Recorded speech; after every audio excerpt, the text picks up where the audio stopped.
मैं संजोग से उस बच्चे का वकील हूँ जिस बच्चे को चकसिकंदर ओपी प्रभारी ने बेरहमी से पीटा था। और जैसे ही वो बच्चा मेरे पास आया, मैं तुरंत लिखित आवेदन एसपी साहब को, बिद्दुपुर थानाध्यक्ष को प्रेषित किया, आईजी को, डीजीपी को और बिहार सरकार को भेज दिया। मेरे ही आवेदन पर आज एसपी साहब, चूंकि आप ही ने वीडियो बनाया था और मैं भी वीडियो बनाया था, वही वीडियो क्लिप जो है सोशल जस्टिस दिलवाने का काम किया और एसपी साहब मजबूरन उस थानाध्यक्ष को आज सस्पेंड कर दिए। अब थानाध्यक्ष को मैं आपके चैनल के माध्यम से आगाह कर देना चाहता हूं कि यदि आप कानून के मास्टर हैं तो मैं कानून का मास्टर ब्लास्टर हूं। मैं उनके विरुद्ध कंप्लेन केस दाखिल किया हूं जिसके पर आज सुनवाई थी। सुनवाई के दौरान मैं सीजीएम साहब के यहाँ बार बार, चूंकि हमारे वैशाली के जो सीजीएम साहब हैं राजेश सिंह, अभी बहुत बेहतरीन स्वभाव के और अच्छे पनार भी हैं और तुरंत क्विक आदेश करते हैं, लेकिन पता नहीं आज क्यों वो एकदम अड़े थे कि मैं इस पर प्राथमिकी दर्ज करने के लिए बिद्दुपुर थाना को इस पर नहीं भेजूंगा। अब हम अड़े हुए थे कि सर इस पे बिद्दुपुर थाना में 307 धारा जो अभी 109 है बीएनएस और आईपीसी की मैं बात करूं तो उस पर एफआईआर दर्ज होना चाहिए बिद्दुपुर थाना में। तो हमारे सीजीएम साहब ने कहा कि इस पर सेंशन ऑर्डर लाइए। सेंशन ऑर्डर होता है कि आप जो है बिहार सरकार से जो वरीय पदाधिकारी है जैसे एसपी साहब और कलेक्टर साहब, उनसे अनुमति लेके आइए कि उस थाना अध्यक्ष पर एफआईआर करने का मैं आदेश दूं।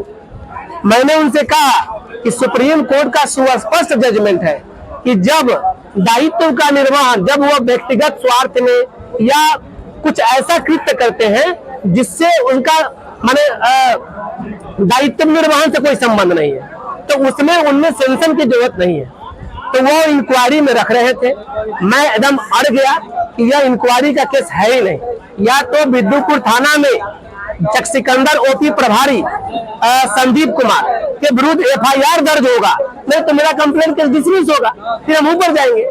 तो अंत में मैं उस कंप्लेंट केस पर लॉ पॉइंट पर हियरिंग के लिए रखवाया हूं और पूरी सख्ती लगाऊंगा। मैं उनको दिखाना चाहूंगा और उस बच्चे का मैं वीडियो देखा हूं। यदि वो बच्चा गलत भी किया फिर भी आपको उस तरह से पीटने का अधिकार नहीं है। मैं आगाह कर देता हूं तमाम बिहार पुलिस पदाधिकारी को कि जिस तरह से कानून का आप खेल खेल रहे हैं ना, यदि बिहार का जनता, अगर बिहार की जनता उसी कानून का खेल खेलने लगे तो उनके आंख में आंसू कम पड़ जाएगा। संजोग इत्तेफाक मानिए, मैंने सोचिए, कल्पना करे हुए लोग कि जितना दूसरे के बच्चा को पीटते हैं, आपका भी तो बच्चा कहीं ना कहीं है।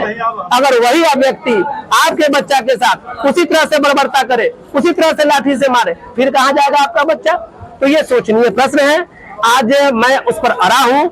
एफआईआर करवा नहीं है कि उनके विरुद्ध थाना बिद्दुपुर थाना में एफआईआर नहीं होगा। कार्रवाई 1 बाय 1 होता है।